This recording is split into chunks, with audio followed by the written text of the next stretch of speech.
warahmatullahi wabarakatuh. Perkenalkan, nama saya Lutfila Turohma dengan NIM 12221000033 ingin mempresentasikan yang berjudul Dampak Perceraian pada Sosial dan Emosional Anak Usia Dini. Dengan mata kuliah Perkembangan Sosial Emosional Anak Usia Dini dengan dosen pengampu Bapak Naufal Fauruzilah, MPD, MED, dan Bapak Dr. Aam Kurnia, MPD. Sebelumnya, kehidupan rumah tangga yang rukun dan harmonis itu selalu yang diinginkan oleh keluarga yang lain. Dengan adanya hubungan harmonis itu berdampak bagi tumbuh dan kembang sosial dan emosionalnya yang positif.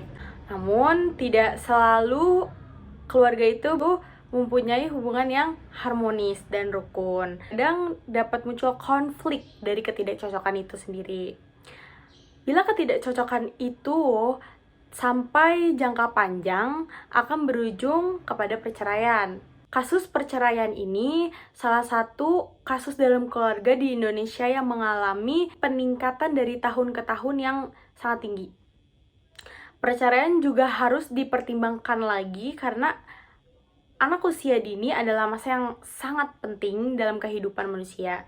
Harusnya itu adalah menjadi momen bagi kedua orang tua dengan bersama-sama memberikan rangsangan pendidikan agar anak siap secara fisik dan mental menghadapi fase-fase berikutnya. Yang pertama ada definisi perkembangan sosial.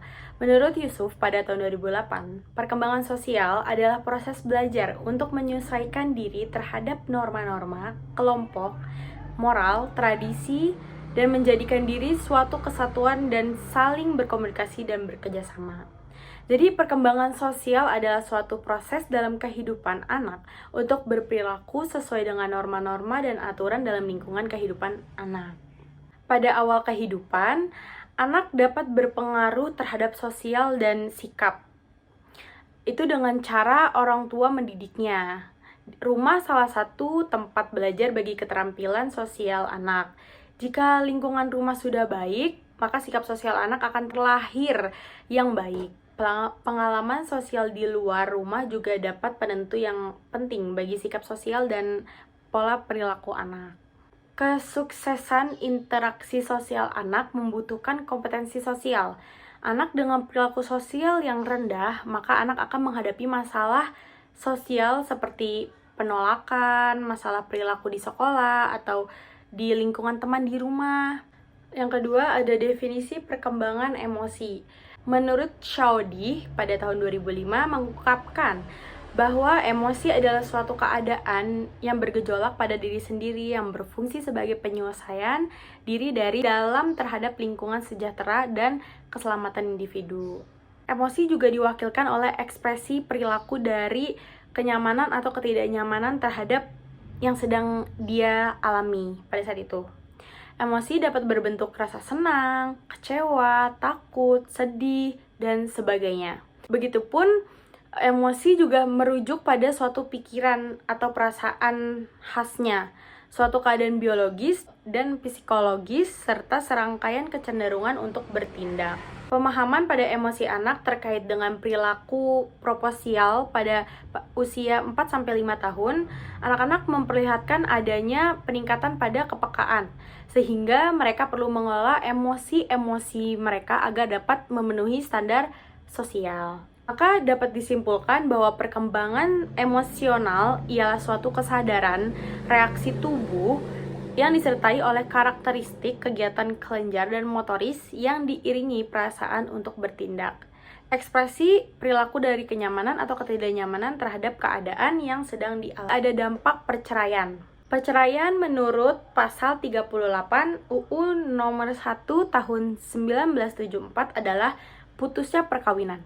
Nah, perkawinan menurut pasal 1 UU nomor 1 tahun 1974 adalah ikatan lahir batin antara seorang laki-laki dengan perempuan sebagai suami istri dengan tujuan membentuk keluarga atau rumah tangga yang bahagia dan kekal berdasarkan ketuhanan yang Maha Esa. Dapat disimpulkan bahwa putusnya ikatan lahir batin antara suami dan istri dan berakhir hubungan keluarga antara suami istri tersebut. Pastinya setiap terjadinya perceraian orang tua sudah dipastikan akan berdampak negatif pada proses pendidikan dan perkembangan sosial emosional untuk anaknya. Sebenarnya anak tuh masih sangat membutuhkan didikan kedua orang tuanya. Perkembangan emosional anak saat perceraian orang tua tidak hanya dalam perkembangan negatif juga, namun ada perkembangan positifnya. Namun sangat jelas ya, perceraian orang tua akan menimbulkan traumatis bagi anak. Berikutnya, anak pada usia 0-2 tahun disebut juga masa awal kehidupan. Anak belum memahami apa itu perceraian karena kemampuan kognitif anak yang masih sangat terbatas. Namun, yang dialami pada anak saat usia 0-2 tahun ialah tidak dapat tinggal bersama dengan kedua orang tuanya. Pada usia ini, anak sangat kedua orang tuanya fisik yang membangun kelekatan.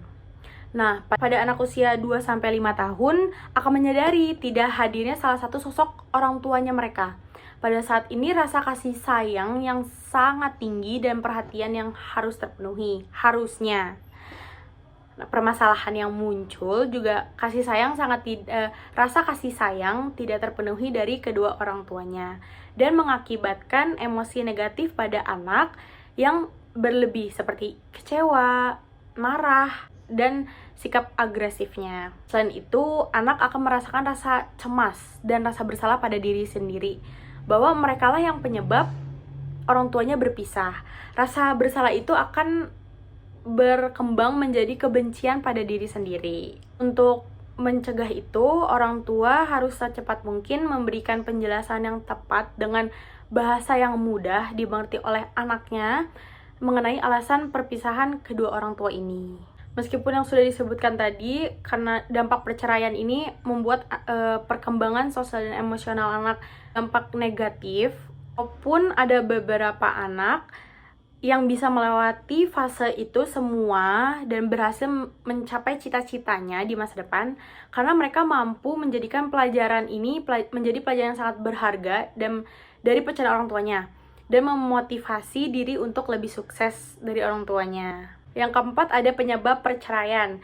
Di sini saya sebutkan 3 faktor penyebab yang sering kita temui, yaitu pertama ada permasalahan ekonomi. Dalam kehidupan yang sudah ada dari zaman dahulu, juga seorang suami memegang peran besar untuk menopang ekonomi keluarga. Dari itu, mau tidak mau, seorang suami harus bekerja keras hingga dapat memiliki penghasilan yang stabil untuk menopang ke ekonomi keluarganya sendiri. Kan kerja kerasnya suami, keuangan dapat memenuhi kebutuhan ekonomi keluarga. Sebaliknya, jika sebuah rumah tangga bermasalah dengan ekonomi atau finansial yang belum stabil, akan mengakibatkan buruk. Seperti kebutuhan keluarga tidak dapat terpenuhi dan berujung menimbulkan konflik pertengkaran antara istri dan suami yang berujung dengan perceraian. Lalu faktor yang kedua, adanya perselingkuhan. Perselingkuhan ini sebuah perzinahan yang dilakukan oleh seseorang dengan orang lain yang bukan pasangan sahnya. Biasanya alasan bagi pelaku perselingkuhan sangat klasik, seperti bosan dengan pasangannya, bosan dengan keadaan di rumah, jenuh. Perselingkuhan ini adalah sikap dari salah satu pelaku yang tidak jujur dan menimbulkan perceraian dalam rumah tangga, yang dimana pasangannya akan sangat kecewa dengan pasangan yang berselingkuh ini. Terakhir, ada penyebab kekerasan dalam rumah tangga atau KDRT. Ini sangat-sangat sering kita dengar, sering kita temui, bahwa kekerasan dalam rumah tangga ini salah satu pasangan yang mempunyai temperamen yang cukup tinggi hingga bisa melakukan kekerasan. Dalam pasal 19 PP atau Pelaksanaan Perkawinan Perceraian, pasal 19 menyebutkan, jika salah satu pihak melakukan penganiayaan berat dan membahayakan pihak lain, itu diceraikan. Yang kelima dan ini yang terakhir, perkembangan sosial emosional anak setelah perceraian orang tua. Perkembangan sosial anak yang orang tuanya bercerai juga menunjukkan perkembangan yang negatif, entah di sekolah maupun di rumah. Seperti ketika bermain di sekolah, anak lebih pendiam saat berkumpul dengan teman sebayanya, sering membuat pertengkaran, dan suka pilih-pilih teman, dan menghasilkan temannya sedikit. Tetapi tidak hanya perkembangan sosial negatif saja, anak bisa membentuk perkembangan sosial positif seperti lebih percaya diri, berbicara atau tampil di depan banyak orang. Itu sesuai dengan stimulasi orang tua berikan pada anak meskipun dengan keadaan orang tua sudah berpisah. Lalu keadaan emosi anak dalam berkeluarga bercerai mengembangkan emosi yang bervariasi, tetapi cenderung lebih mengembangkan emosi yang negatif. Jika diberi stimulasi yang tepat, maka anak juga mampu mengembangkan emosi yang positif. Bentuk perkembangan emosi dan sosial anak terlihat pada kegiatan sehari-hari, entah di rumah atau di sekolah. Kurangnya kasih sayang membuat anak senang mencari perhatian kepada orang-orang yang di sekitar. Lalu mempunyai sifat egois yang tinggi dan tidak percaya untuk mencoba suatu hal yang baru. Anak juga bisa mempunyai rasa sifat yang rendah hati.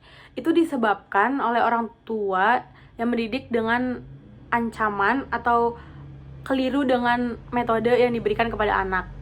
Dan itu orang tua harus bekerja sama dengan guru ataupun pengasuh di rumah untuk memberi stimulasi yang tepat pada anak. Selanjutnya, anak yang orang tuanya bercerai sebelum usia 5 tahun lebih sering merasa tidak nyaman atau tidak memiliki ikatan khusus dengan orang tuanya. Berbeda dengan anak yang sudah berusia 5 tahun ke atas. Yang melihat orang tuanya bercerai pasti sangat kaget, bingung, atau sedih, bisa pun marah. Selain itu, anak memiliki kesulitan untuk bersosialisasi, lalu tidak mudah percaya dengan orang di sekitarnya, meskipun itu keluarganya. Anak yang memiliki permasalahan dalam keluarganya, seperti perceraian orang tua ini, akan mengenang apa saja yang dilihat walaupun ia mencoba melupakan. Tidak segampang itu untuk anak melupakan kejadian itu semua, dan akan terus tersimpan di dalam memori anak sampai dewasa nanti. Sudah saya katakan tadi, ada beberapa anak juga dapat mengatasi masa-masa sulit ini sampai berkembang menjadi individu yang lebih baik. Mungkin sekian yang bisa saya presentasikan. Mohon maaf jika ada kata-kata yang kurang tepat dan susah dimengerti. Mohon maaf. Wassalamualaikum warahmatullahi wabarakatuh. Thanks for watching.